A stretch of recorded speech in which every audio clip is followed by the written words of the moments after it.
มาพี่น้องกินข้าวพี่น้องลาบปลาตองพี่น้องนี่ต้มพี่น้อง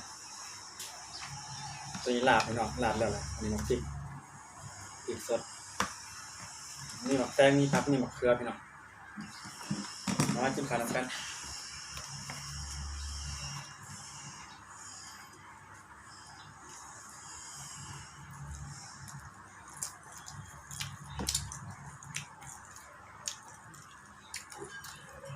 เหนียวพี่น้องปลาตอง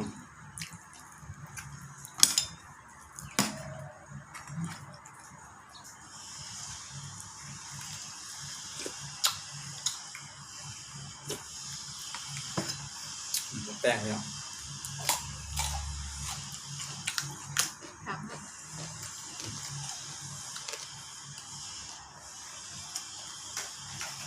ติดกินครับพี่น้อง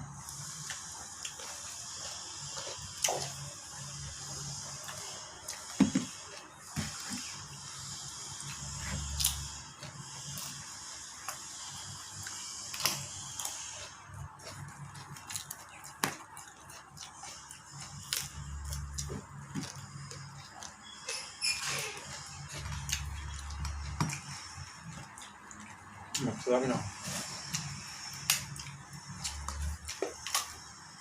เขืออ่อนพี่น้องทำหวานขึ้นมา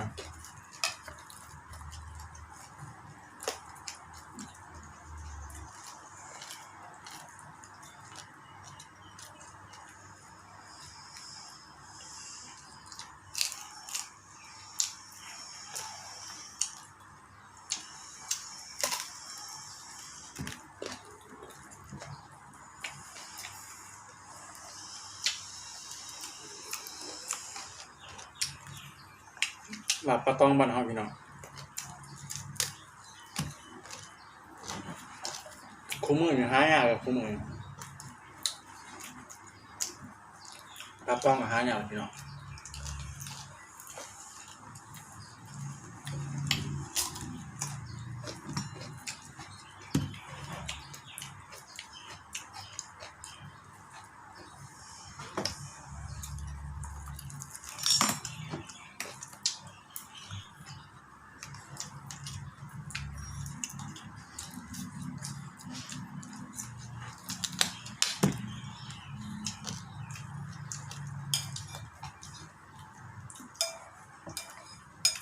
ล้างมันพี่น้อง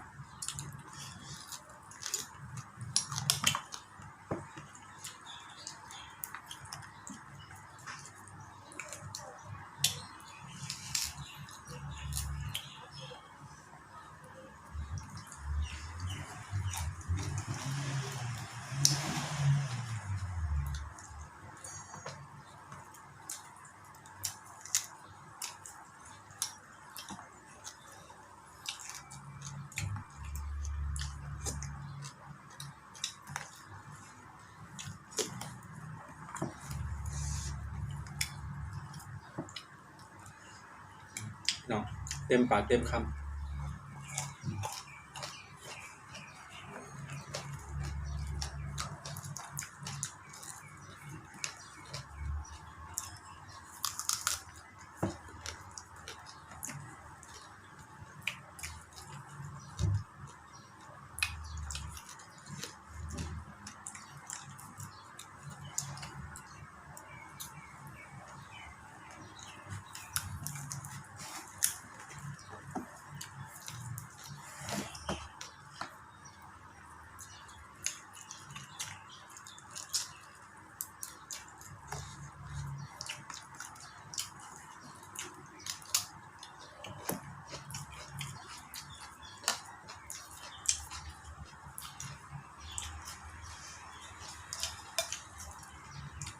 แซ่บพี่น้อง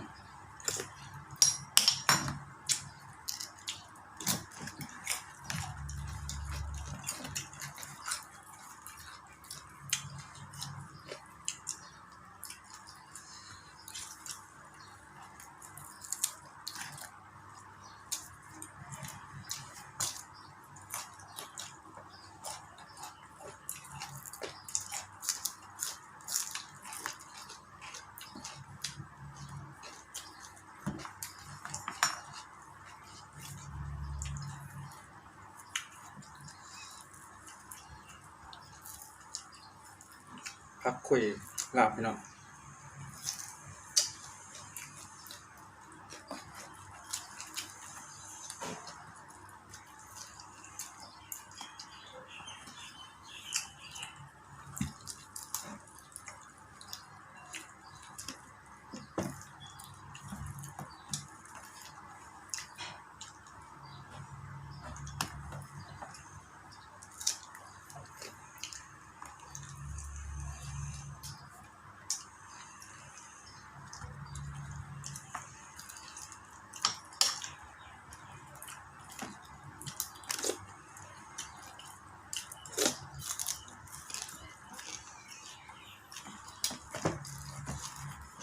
เขาคนนี้เขาขากันรีบเป็นยังไงติดมือเขากันนี่กับลาปาน